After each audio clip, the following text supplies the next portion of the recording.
Well, what an emotional scene in Detroit. First playoff win in over 30 years since 1991. And for the symmetry to happen, Jared Goff had to deliver the final dagger with that throw to pick up the first down so that Detroit could ice the clock.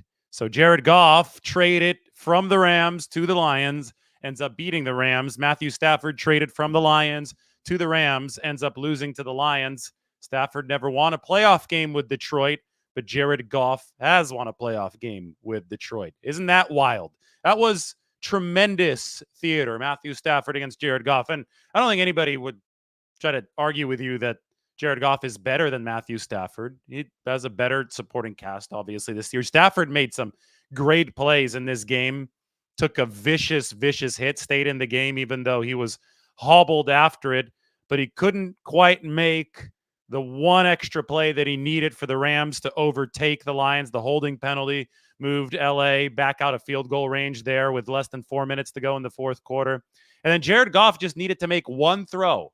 You know, his problem throughout his entire tenure, or not his entire tenure, but especially late, the first Super Bowl that they lost there to the New England Patriots, and then as time went along into 2019 and 2020, Jared Goff's problem had been counter adjusting to opposing defenses. McVay's script would be great. Goff has arm talent. He obviously has some ability. First halves of games would generally be fine. But as soon as stuff went off script, when he started to get pressured or when defenses made an adjustment, it seemed like he just went cold in the second half. He wasn't able to process beyond what McVay wanted him to do. He needed to be able to go off schedule, create a little bit more to stay in front of defensive adjustments. Well, today it looked like the Lions were cooling off down the stretch, and then Jared Goff made the throw that was the counter adjustment. He only made one big throw down the stretch. He struggled. They had a punt there a couple times. It was getting hairy. The Rams were coming back, but he did make the throw that he needed to make. So we call it Jared Goff's vengeance against the Rams. And, you know, putting this into context of the 49ers playoff run, did the 49ers path get easier today? Because the Cowboys are out. 49ers are going to play the Packers. Obviously, we're going to delve very deeply into that. But now that the Los Angeles Rams, who a lot of people thought would be the 49ers' stiffest potential NFC competition, they're out of the tournament as well. So what you have is the Detroit Lions on one side. They're going to play the winner of the Eagles and the Tampa Bay Buccaneers tomorrow. I'll venture to say that the Lions will be favored over both of those teams. Whichever one they play, I think the Lions will be favored over the Eagles, who have turned into a train wreck, or the Buccaneers, who I think might beat the Eagles tomorrow. That game would be in Detroit. So assuming that that does happen, and assuming that the 49ers hold serve against the Green Bay Packers, then a 49ers Detroit Lions NFC Championship game is actually the likeliest NFC Championship game as of right now after this Sunday of action. Thank goodness we finally got a close game. It took 4 tries, but we finally got a close NFL playoff game. So we're going to talk about it all. I'm going to open this up to a Q&A in a little bit, but this is about 49ers, Packers, Lions, and Rams quarterback symmetry. And we talked about Jared Goff against Matthew Stafford, but how about a preview of what happens next week? Brock Purdy against Jordan Love. This is a titanic quarterback matchup. Jordan Love is young. Jordan Love is obviously taking the reins from Aaron Rodgers, who took the reins from Brett Favre in Green Bay. The Packers have a nice succession at quarterback going. Love started the season not very good. Very mediocre to bad numbers for Jordan Love to start. But ever since Green Bay turned it around in week 9 with a 20-3 win over the Rams, who we just saw play Detroit, this is what the quarterback efficiency looks like. You want to be further to the right and further up on this graph. Brock Purdy has been at the top of the league. Jordan Love has been right behind him. So the matchup in this game is Brock Purdy against Jordan Love, which to me is a titanic quarterback matchup. These are the quarterbacks of the future, Purdy and Love. I mean, 2 of them. CJ Stroud is another QB of the NFL's future. We have these young guys really, really emerging over the course of this postseason. Stroud's dot is right here. You can see CJ Stroud, so he's also in a good spot along this progression. But Purdy and Love have been unrivaled in terms of efficiency and accuracy, and they're going to be on opposite sides next week. I talked earlier, right after the 49ers and the Packers played, about the overarching matchup. And the 49ers are favored by 9.5 to 10 points. And the reason why is because they've had the best offense in the league, and that's put them a tier above everybody else. But since week 9, Green Bay, and week 9 is the delineating point. Green Bay's been 8-3 since then. They're 2-5 before then.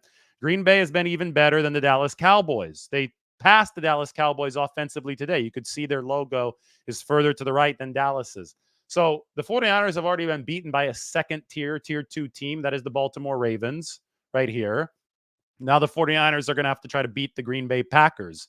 They're favored by a considerable margin. The Packers don't have anywhere near the defense the Baltimore Ravens have. That's why they're lower on this graph. The 49ers have already bludgeoned the Cowboys, who are in the same spot as the Packers on this graph, but they will be facing a potent Green Bay Packers offense. And we can really go through that offense right now because there's a lot of new faces for the Green Bay Packers that you probably, if you haven't been watching this team up close, you're probably going to be like, who the hell is that when these two teams play? I'm guessing it's going to be next Saturday, but that has not been confirmed yet. Mike, if that does get confirmed, 49ers are on Fox on Saturday. Yes, that has been confirmed. So we have 49ers on Fox on Saturday. This is worthy of a tweet from me. So you guys are going to have to give me a second here as I get this out. I'm guessing, Mike, those are all Eastern times. 49 Green Bay at San Francisco at 5 p.m. Eastern time on Fox. 49. Here we go. Packers at 49ers. Saturday, 5 p.m.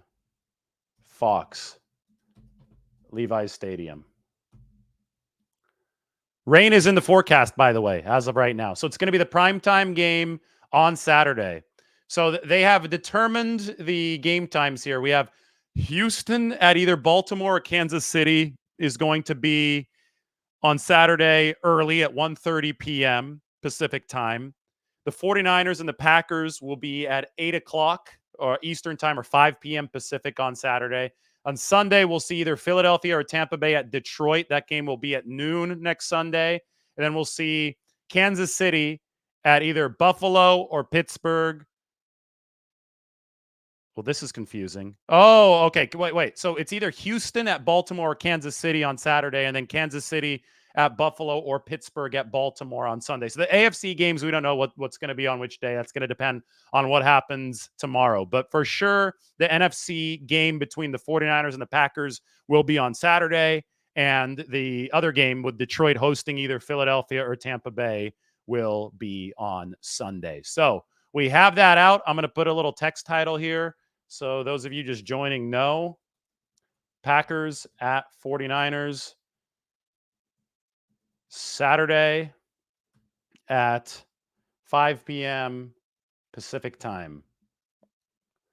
There you go. Boom. We have our game time. I know a lot of you have been waiting for this for a long time, and we do have it. This is an advantage for the 49ers because Green Bay is going to have to play on a short week. So this is yet another advantage in a series of advantages for San Francisco. Green Bay has to turn around, play on a day less of rest against the 49ers, and they're obviously flying more than halfway across the country. They have to fly first from Dallas to Green Bay. That flight probably happening right now, maybe already finished. And they have to turn around after spending a few days in the frigid cold in Green Bay and fly to the West Coast. The last I checked, there's about a 58% chance of rain in the Bay Area on Saturday. The extended forecast calls for much clearer skies in the NFC Championship game the week after that, although I'm sure that the prognostication is not as accurate at this point since that's further out. But look out for some wet weather potentially on Saturday when the 49ers host the Packers at Levi's Stadium. I'm going to send out another tweet saying this is yet another advantage for the 49ers as the Packers will be coming off a short week with this game coming on Saturday. SF will have nearly 3 weeks since its last meaningful game once this kicks off. So there's a reason why the 49ers are big favorites. There are many reasons why the 49ers are big favorites. One of them is the rest advantage that San Francisco has in what should be a heavyweight quarterback matchup between Brock Purdy and Jordan Love. Earlier on, I put up this text title, Short Rest for Green Bay. Yes, there will be short rest for Green Bay with this game happening on Saturday. This also means that the 49ers practice schedule for the week has been set. It's going to be Tuesday, Wednesday, and Thursday practices for the 49ers in Santa Clara. Friday is going to be walkthrough. That's not going to be open to the media.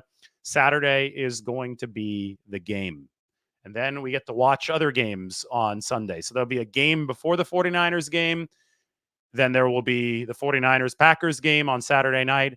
And then we get to sit back and watch games on Sunday in both the NFC and the AFC. So the question that I posed a little bit earlier, did the 49ers path get easier? I think that Matthew Stafford was the best remaining quarterback outside of Brock Purdy in the NFC. So just by definition, Matthew Stafford and the Rams being eliminated from the postseason does make things a little bit easier. I don't think that the 49ers are scared of Jared Goff potentially coming to Levi's Stadium. Now, Jordan Love coming to Levi's Stadium. Okay, next week, the 49ers better be on their P's and Q's because the Packers, they have the number 2 pass block win rate in the NFL. These guys can pass protect. Even without David Bakhtiari, they have protected Jordan Love, and they run a great play action game. Aaron Jones is a good running back, and the Green Bay Packers also have a trio of really talented young receivers. And this is not the same team, again, that I mentioned that Aaron Rodgers was throwing to. They have an entirely new cadre of skill position weapons in Green Bay who have really developed cohesion with Jordan Love over the course of the season. Playing the Packers in week 2 or week 3 is much different than playing them now. In fact, Green Bay just scored a franchise record 48 points against Dallas. Go back through the ages. The Packers have had some good quarterbacks, right? I know Bart Starr, that's back before NFL teams were scoring as prolifically as they are now. But Brett Favre played closer to this modern era. Aaron Rodgers definitely played in this modern era. Green Bay offenses under Favre and under Rodgers did not put up 48 points in a game.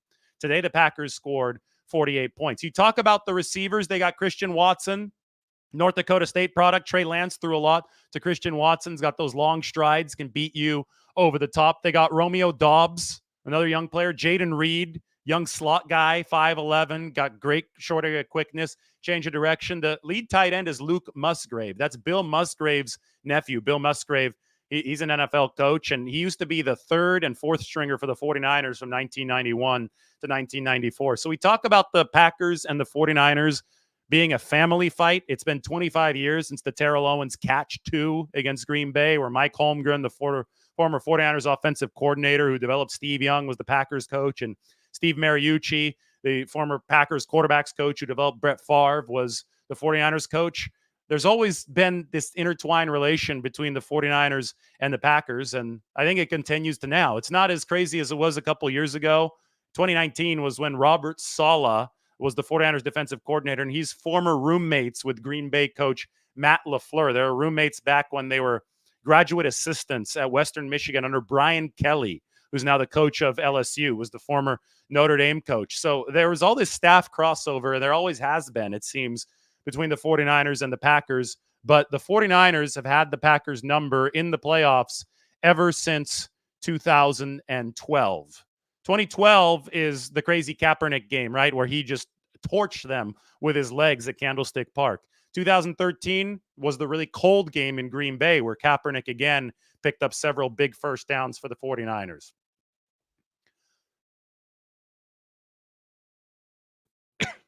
Then there was the 2019 game where the 49ers jumped out to that 27-0 lead at halftime. They just ran over the Packers at like 6.8 yards per carry. And 2021 was the snow globe game in Green Bay. Jimmy Garoppolo playing hurt, getting the job done on that final drive to set up the Robbie Gould field goal. So it's been 4 in a row for the 49ers. I know that means a whole heck of a lot to fans, who suffered through the 1990s, the back half of the 1990s, when the Packers beat the 49ers 3 straight times in the postseason.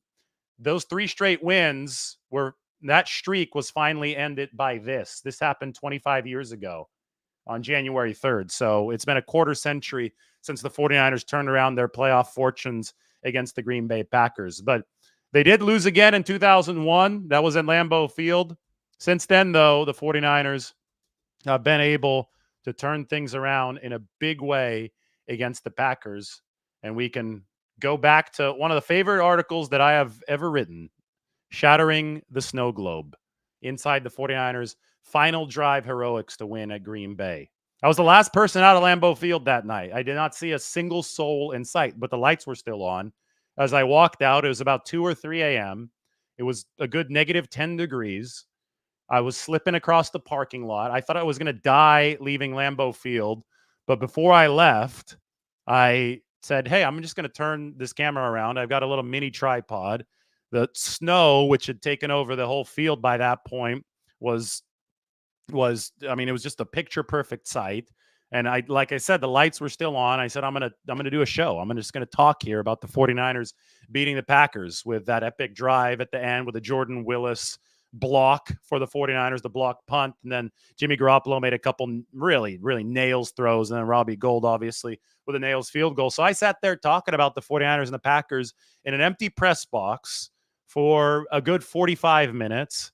Then I went to my car and I was on the highway driving back to Appleton, Wisconsin, which would normally be, I think, no more than 20 minutes from Green Bay, but it took a good 50 minutes because everything is sliding off the road. It's negative 10 degrees. And I was like, it's a little dark. Why can't I see anything? My lights are on. So I pull over at a gas station just outside of Green Bay at 3 a.m. on that night. And I realized that it was so cold that the snow and the ice had frozen to the headlights. So, in California, you don't think about stuff freezing to the headlights. Like, you'll clear your window, you'll do that, but you don't think about the lights, right? So my lights were covered, which is why I was driving essentially without lights. So I'm there out in that really cold weather. I knock off the ice from the lights, and I kept on driving to Appleton, where I was staying in the only place available. I mean, this is the kind of stuff that we do for the job when we go to Green Bay in January.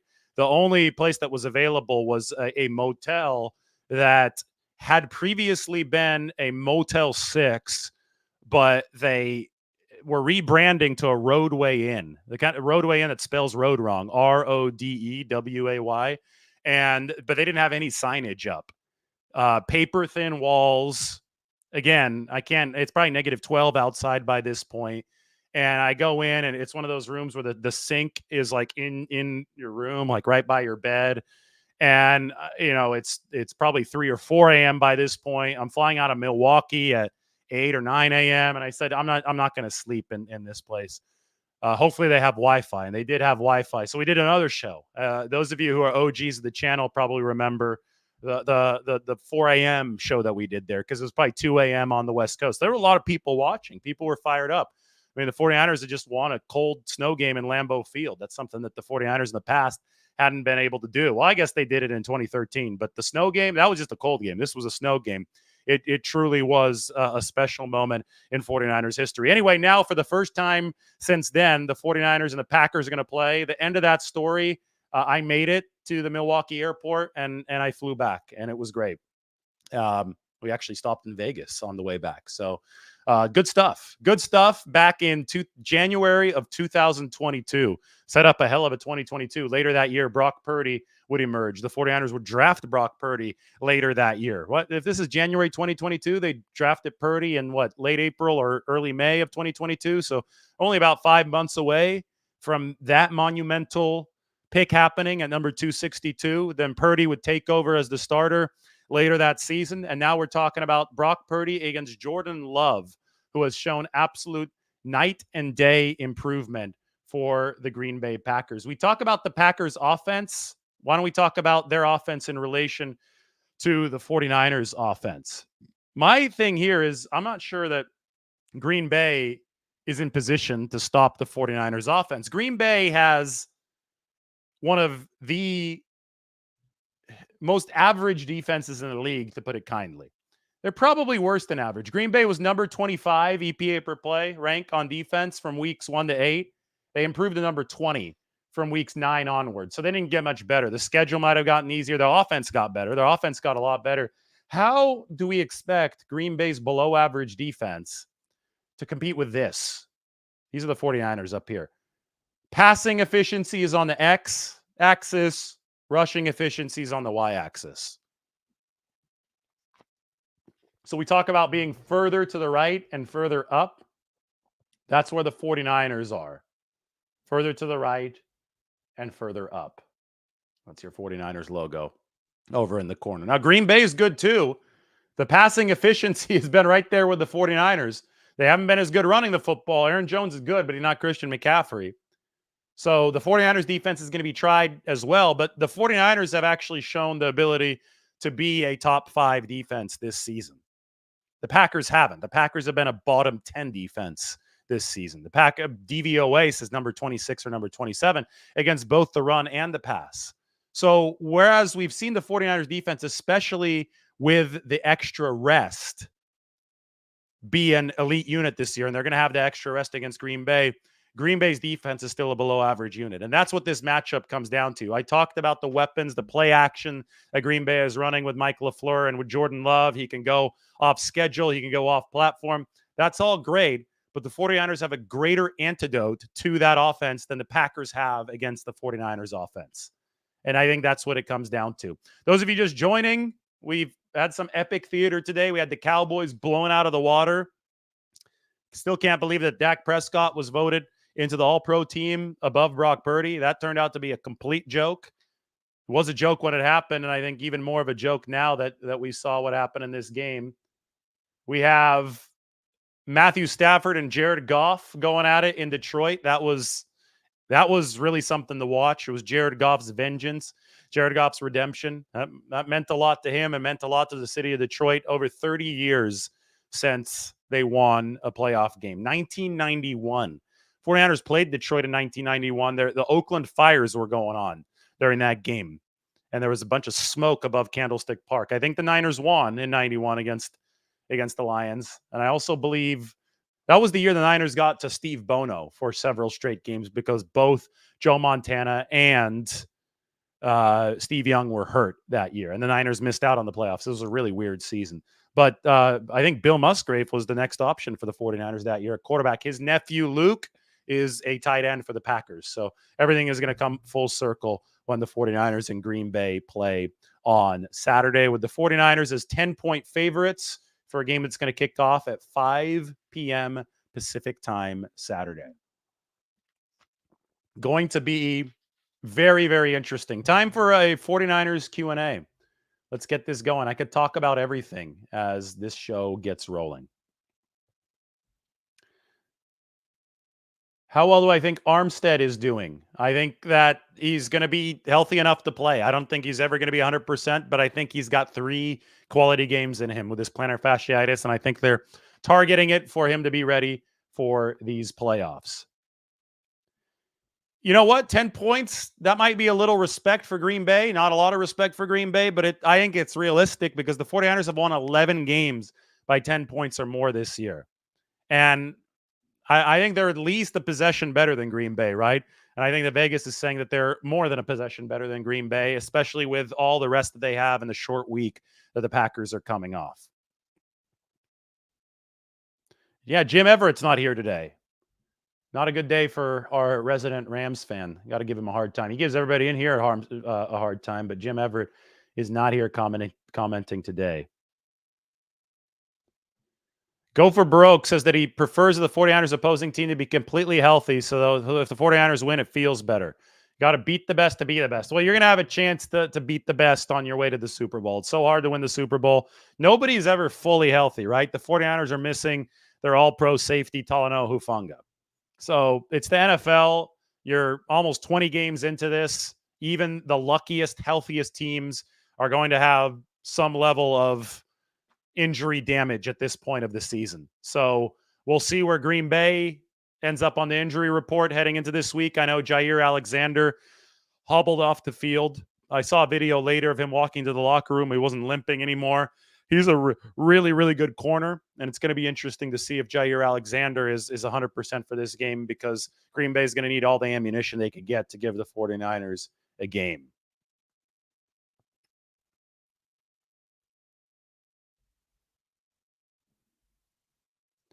The 49ers are hungry as F to go all the way.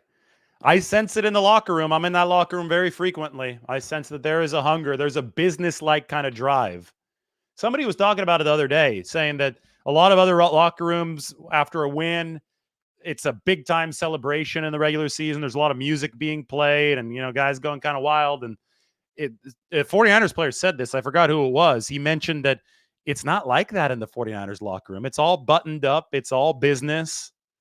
It's one of those scenes where it's like, okay, let's get ready for the next game. And Kyle Shanahan said it this past week. He said as soon as the 49ers find out who they're playing, and they found out this afternoon when the Green Bay Packers beat the Dallas Cowboys, it's going to be 24/7 preparation. This coaching staff is not going to sleep much building the game plan for the Green Bay Packers. Building the plan for the Packers, I think, is going to involve covering well. This is a big week for Steve Wilks because you've got a relatively unknown group of wideouts for Green Bay. The young guys, Romeo Doubs went crazy today against the Packers. You've got a few games of film on these guys, but they've really developed cohesion and are still developing cohesion with Jordan Love. But with the pass blocking as good as it is for the Packers, it's going to be so good for the 49ers to cover well. It's going to be really, really important for Steve Wilks to have the right combinations dialed up. Rush fuels coverage and coverage fuels rush. I think you're going to see that be a very symbiotic equation when the 49ers play the Packers on Saturday. Mike, is there any Packers fans in here? Packers fans are generally really nice people. They're from Wisconsin, where everybody's really nice. Minnesota, Wisconsin, nice places. But if we got a Packers fan in here, speak up and we'll say hello to you. Normally 49ers fans watch this channel, but we have our resident fans of different teams come on in. And with over 1,200 of you in the chat, I'm sure that one or two will be Packers fans. Maybe a show that you want to check out since you like my last name.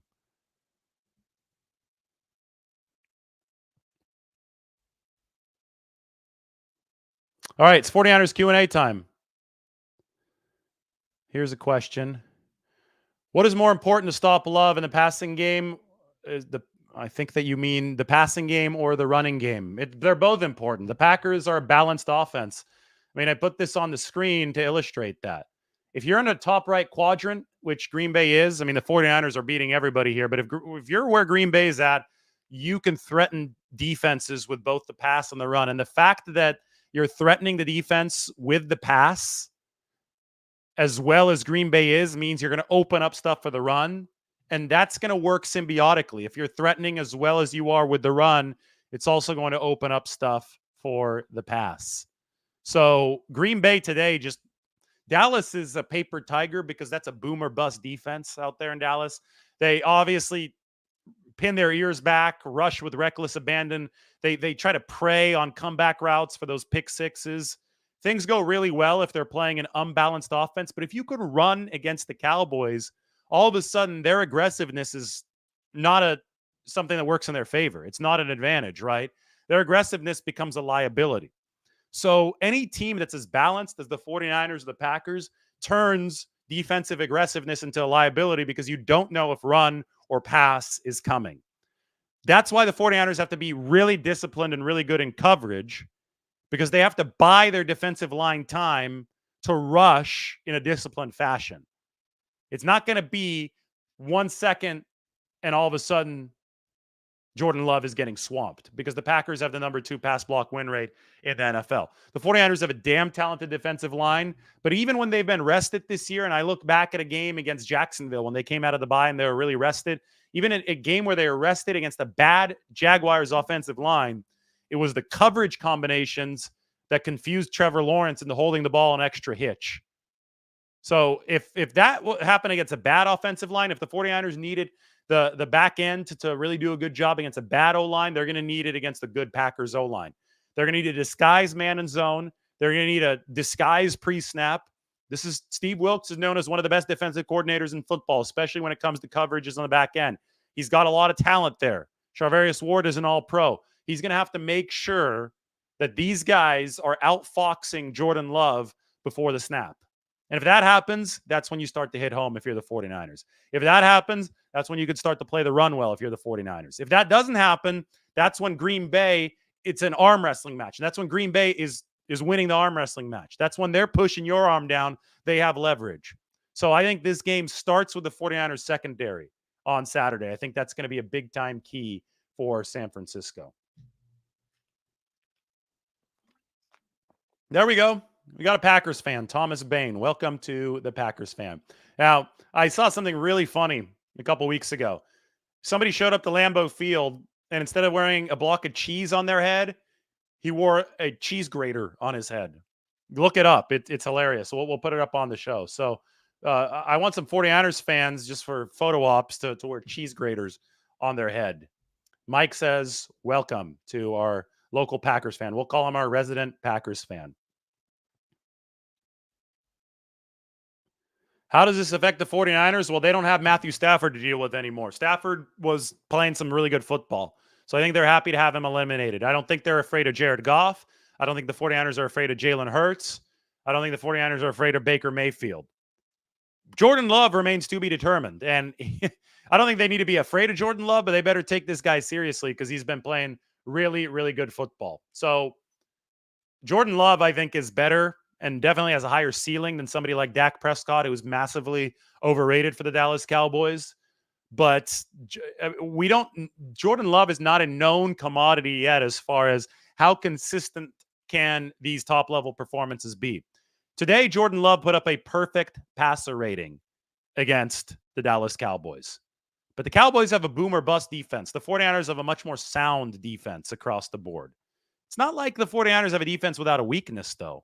And Green Bay is a balanced offense that can give them some trouble. How worried am I about the weather affecting this game? Well, 58% chance of rain last I checked. It's not going to be a cold rain. It's going to be about 64, 65 degrees. Better conditions than we saw in the snow globe game last time. Better conditions than this right here. But it's still going to be something that's probably not going to be 70 degrees and perfectly sunny. The NFC Championship may actually be better weather. So weather can affect this game, but I think that weather will probably, you normally, rule of thumb is weather hurts the favorite because the favorite would rather have a game just play out according to serve. So sure, might hurt the 49ers. That being said, the Packers are an offense-driven team as well.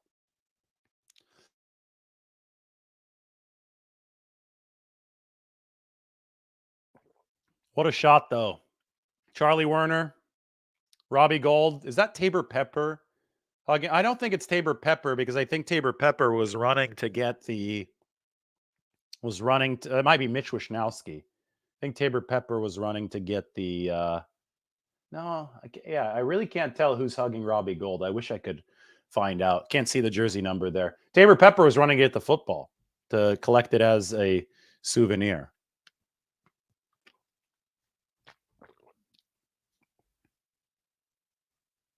Yep, we were talking about this earlier. Green Bay has to travel back to Green Bay and then to San Francisco. Big advantage for the 49ers on the travel front as well.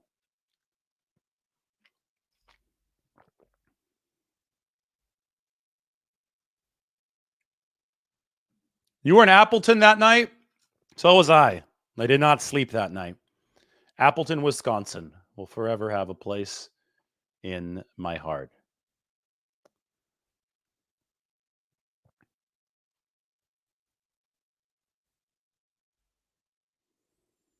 Moody kicks better in the rain, huh? Well, he missed in Cleveland. That was a little rainy. I don't know if it was raining at the time of the kick anymore. Yeah, the 49ers had to travel in 21, and it ultimately derailed them. They beat the Packers, but remember, the 49ers didn't have the bye. Today was a great example of, and a great reminder of how important the bye week is. Matthew Stafford was getting the crap beaten out of him. If the Rams advance, Stafford might not have been fully healthy for the rest of these games. Remember, the 49ers in 21 played in Dallas, That's when Randy Gregory hit Jimmy Garoppolo, and Garoppolo hurt his shoulder. So Garoppolo played hurt in this game against the Packers, which made it even more miraculous that the 49ers were able to pull off the win. And then Garoppolo played hurt against the Rams, and that was the end of the road, and the 49ers blew a 10-point lead. They were exhausted by the end of it. So that first-round bye is huge. 49ers haven't played a meaningful game in 3 weeks, so they're going to have a lot of energy. They're going to be rested, ready to go. Meanwhile, Green Bay is not going to be as fresh, and then they also have to travel a lot. There's a reason why that first seed is such a coveted spot. Gina says it's the 49ers' time now. They're definitely in better position than they have been at any point in the Shanahan era than in 2019, right? 2019, they also had the 1 seed, and they tore through the NFC playoffs.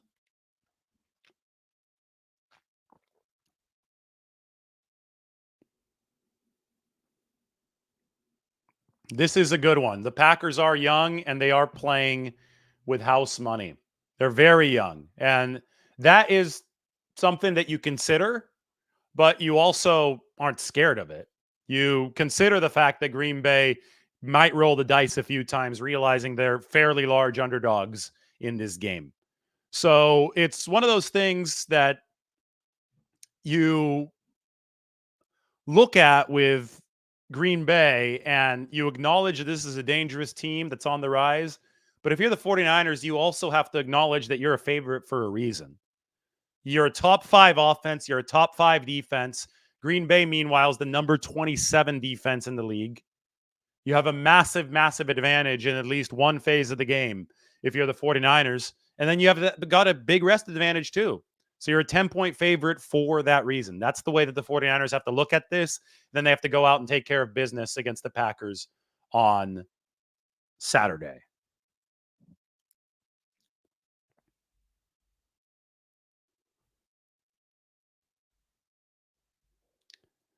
All right, 49ers Q&A. I haven't looked at questions in a long time. I'm back looking at those questions now.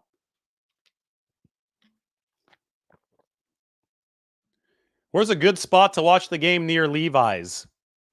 If you're not going to go to the game, don't hang out near Levi's. If you're not going to go to the game, go up to the city. Go to San Francisco. Watch it either Kezar Pub by the old Kezar Stadium or La Rocca's Corner. La Rocca's Corner is going to be in North Beach. I just swung by there, get the Irish coffees. That is on Columbus. La Rocca's Corner's got a really big TV. It's a legendary bar, Italian bar in the Italian neighborhood in San Francisco. But do yourself a treat and just be up in the city if you're not going to be at Levi's Stadium. It's going to be the evening. Oh, it's going to be on fire in the city. Evening game in San Francisco. Get yourself a hotel. Go out, get a few drinks. Watch the game. It's going to be good. So either Kezar Pub near where the 49ers used to play or La Rocca's Corner in North Beach.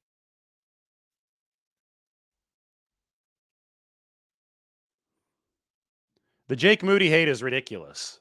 Jake Moody was right in the middle of the pack with an 85% make rate as a rookie. He's yet to miss a playoff kick. I know Robbie Gould didn't miss a playoff kick, but until Jake Moody has a chance to actually kick in the playoffs, maybe you shouldn't write the book on him just yet. I definitely agree with Go for Broke on this point. Yes, the game is on Fox.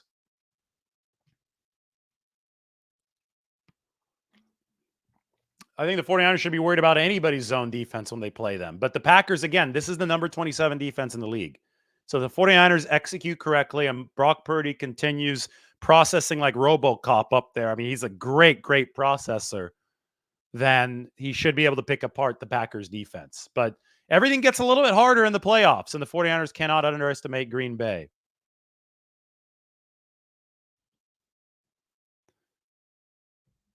What's up, Speedy? How you doing? From College of Marin. Green Bay had multiple receivers running wide open on dig routes against the Cowboys. How do I feel Wilkes will combat that strategy? Well, he'll actually have his defensive backs cover. Dallas, they're so aggressive defensively, they were sitting on routes that weren't there. Sometimes it's okay to let a receiver catch one underneath you if you're not letting a guy be wide open by 20 yards behind you, right? So the feeling out process is really important. It doesn't matter if Jordan Love throws for 200, 300, 350 yards if they're not efficient yards. So you give up some plays. It's a give and take in these NFL games. Feel out the defense, confuse Green Bay with some coverage change-ups, let that pass rush get home, make Jordan Love hold the ball an extra hitch, make him doubt what he's seeing. It's all in the chess match of the schematics, and hold Green Bay to about 20 points. And if you do that, you're going to win for sure. I think with Green Bay's defense, which isn't good at all, 49ers can win if Green Bay scores 30. I think the 49ers will put up 40 in this game. Now, that being said, it might be raining and it might be a little bit harder to do that. So in that case, bets are off, right? If it's really, really wet. But the 49ers just need to create enough confusion on the back end against Jordan Love and company to allow their pass rush to affect them and hit home. I think it really does start with the secondary.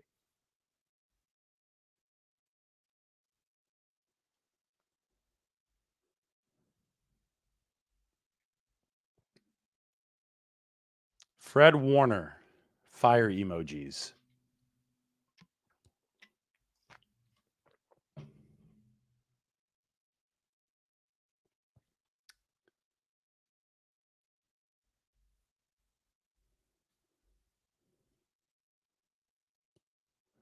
Who's going to the game? Sorry, I don't see all these messages because they come through very quickly.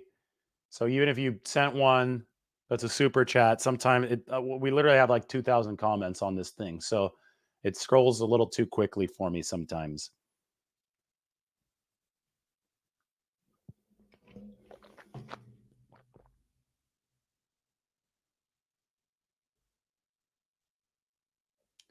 What is the cost of a playoff ticket? That's a good question.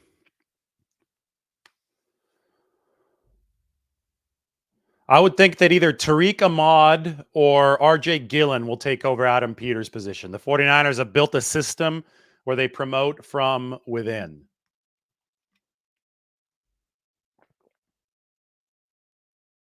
$500 for nosebleeds in this game? Is it really that much to get in? 800 to 900 for a seat? Holy crap.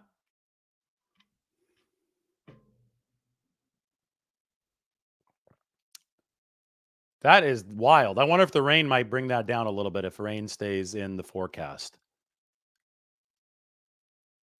Micah Parsons had the nerve to try and ridicule the 49ers this year. Ridiculing the 49ers has not gone well for anybody this season. The Cowboys were just never a serious team this year. I know that a lot of the media tried to act like they were, but I mean, it was early on where they lost to the 49ers by 32 points. Even before that, they lost to the Cardinals. I mean, they got beat pretty bad by the Cardinals. It wasn't like they lost by a field goal at the end. They got run out of the building by the Cardinals. The Cowboys, they were fraudulent this year. The Cowboys were the NFC's version of the Miami Dolphins. Everybody got excited about the Dolphins scoring 70 points. It doesn't mean anything in September. It really doesn't. We see it every year. Team beating inferior competition by too many points early in the season does not mean they're going to have success in January. Success in January is determined by toughness, and most importantly, most notably, it's determined by balance. You have to have offensive and defensive balance in January, not in September. You got to show balance later in the year. You got to weather the storm, weather the marathon to show that balance down the stretch.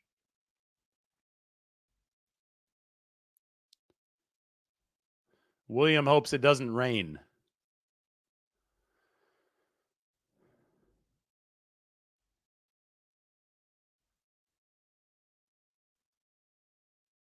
Green Bay's momentum is scary. Love has been money. Love has been really good.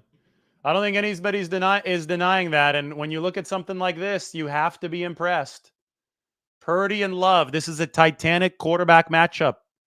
The most efficient and the most accurate QBs in the league over the course of Green Bay's hot stretch from week 9 to week 18. And the history between these two franchises also should get the juices flowing, right? This is awesome stuff. The snow globe game, Terrell Owens, the family fight, the catch too. So many other great moments. I mean, the Packers dominated the 49ers in the 90s. I'm sure some 49ers fans still have PTSD over that. So it's one of those that you definitely have to brace yourself for. It's going to be fun at 5 p.m. on Saturday. Full pads practice this week? I'm not sure. Full pads practices aren't that common late in the season, although the 49ers have had some time off. Appreciate it. You found me after the shattering. You found me after this piece right here. That's great. Thank you. We have somebody curious how many fans are still saying fire Kyle. Not many. The most expected expensive seat at the game is 3,000 and the cheapest is 460. 460 is still a lot.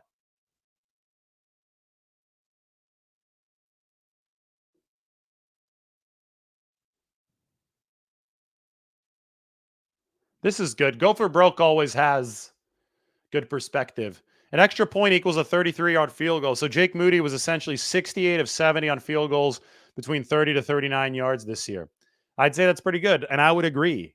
He's been solid for the 49ers, and they think that. The thought that they were going to bring in a kicker to compete with Jake Moody just because he missed 2 in the meaningless game against the Rams was always not realistic. Love versus Purdy. Yes, Love versus Purdy in what I think is the matchup of QBs of the future. And the future is now. Purdy and Love up there in the upper right. It's a hell of a graph. Eagles and Bucks. Who do I like? I actually like the Bucks tomorrow. I like Tampa Bay. The Eagles are falling apart. It wouldn't surprise me if Philadelphia won, but geez. What is it? 5 of 6 they've lost? Probably 6 of 7. Sirianni might get canned if they lose. Not looking good for the Eagles. I think both of those teams, the Eagles and the Tampa Bay Bucks, would be underdogs against the Detroit Lions. They're both going to be on a short week against the Lions as well. So I really like Detroit to advance to the NFC Championship game. Obviously, the 49ers are favorites to advance to the NFC Championship game because San Francisco is about a 10-point favorite over Green Bay for this game on Saturday at 5 o'clock. It's going to be fun delving into this matchup. We're going to be looking at offense. We're going to be looking at defense. I know I've talked a lot about it already. It's 2 high-powered offenses. It reminds me a lot of some of those 49ers-Packers games in the 1990s, with the 49ers all the way up here, very balanced, and the Packers also in that quadrant of balance on the top right. 49ers' path, well, I don't think it's easy next week. I think they're favored, and I think they should be. But the Packers are playing with house money, and Jordan Love has been playing really, really well.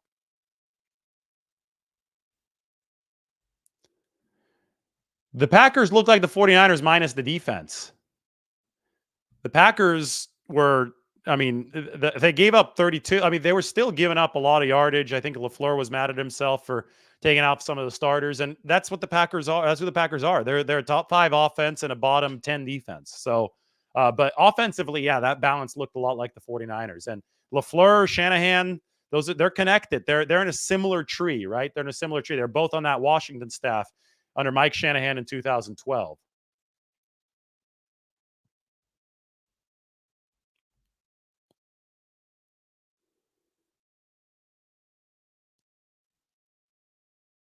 Somebody ran a Madden simulation. They have the 49ers winning 29-21.